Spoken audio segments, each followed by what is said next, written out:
Hey, what's up, guys?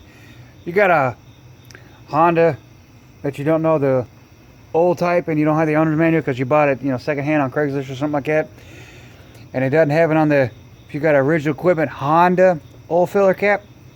Well, one of the tricks you can do is next time you're at the junkyard, all your four-cylinder Hondas, whether it's a VTEC or non-VTEC, the oil type, it's actually recommended from the manufacturer to all be the same. But what you can do is get one from a salvage yard on a later model four-cylinder, and it says it right there on the top of the cap. It's recommended 5W30. You can replace it with that one.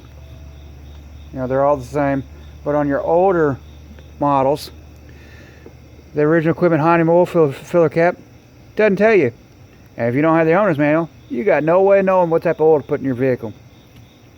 There's a trick, little trick you can do there, so you know. It's recommended 5W30 from the manufacturer, or you can just use Google. But if you don't have access to it, that's how you know. You have a great day.